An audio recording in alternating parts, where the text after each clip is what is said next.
Regardless of whether you speak English, German, Italian, or even basic Thai, if you're not a native Thai, you won't understand the subtle nuances of Thai communication.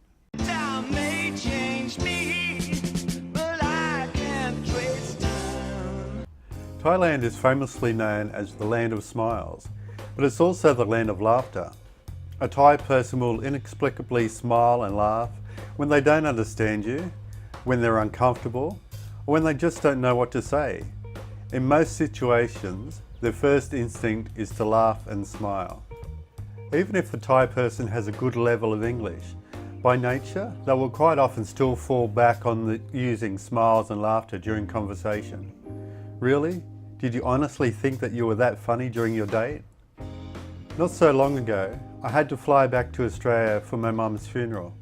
Our neighbour saw that I was waiting outside the house with a bag, and my wife explained to her why I was leaving. The neighbour looked at me, laughed and smiled, then gave me hand respect. I thought to myself, what the hell? Why is she laughing? But I had to remember, that's just what Thais do. So don't think too much and just look past the smiles, and more importantly, look past the laughter. They're not laughing at you or your situation. They're just laughing because that's what they do.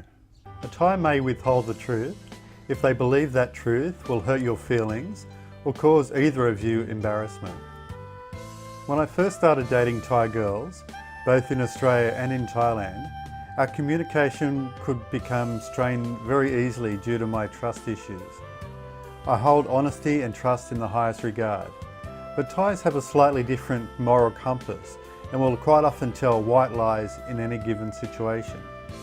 So I had difficulty in my early relationships when I would uncover these white lies. I've since learned a lot about interacting with Thai people, and in so doing, learned a lot about myself. Unless you're talking about Thai girls that have been hurt and deceived by Western men, most Thais don't want to cause harm by telling white lies. They simply try to protect their feelings, not cause embarrassment, or to use the lie to help the process of simply going with the flow. Mai pen lai. A simple example, your average Thai would never openly criticise a bad meal at a restaurant or even complain that they didn't receive what they had ordered.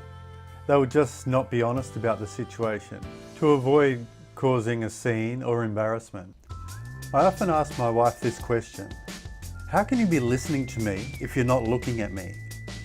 She could be doing any number of things, playing with the dog, looking at her phone, or even just staring at a tree, anything but looking at me.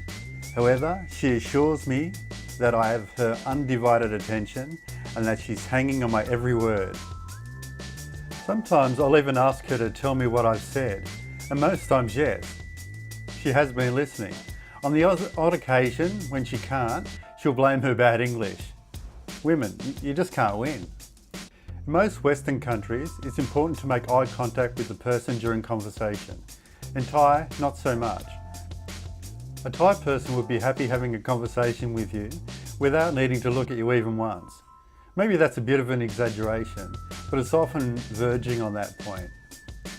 Thai women will often post comments on the Thai web board Panchit, complaining about how they keep getting in trouble from their Falang boyfriend for not looking at him when he's talking. Perhaps we Falang men should just get over ourselves and not sweat the little things. What we're saying probably isn't that earth-shattering anyway. Alright, Kodai, up to you, whatever you want. And Mai pen lai, that's okay, no problem. You will often hear these phrases in Thailand. They're not used out of habit. Your average Thai is happy just to go with the flow or to put themselves out for someone that they love. It's not that they don't care, but they don't like conflict, and they certainly don't like embarrassing themselves and other people. They will even inconvenience themselves if they don't inconvenience others. I had a situation in our village where there was a truck parked outside a shop, and the driver was walking to and from the truck with his deliveries. My wife wanted to get off the footpath and walk around the truck so that she didn't inconvenience the delivery man.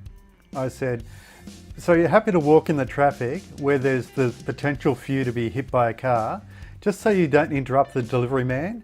She said, "Yes." I said, "That's crazy. We're walking this way. Stay on the footpath."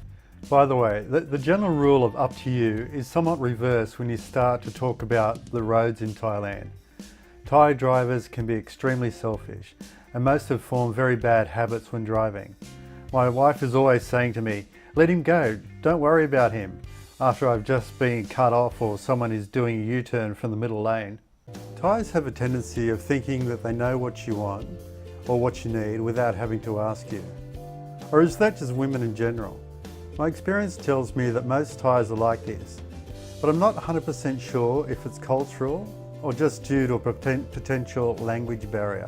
The average Thai doesn't tend to worry too much about the small stuff.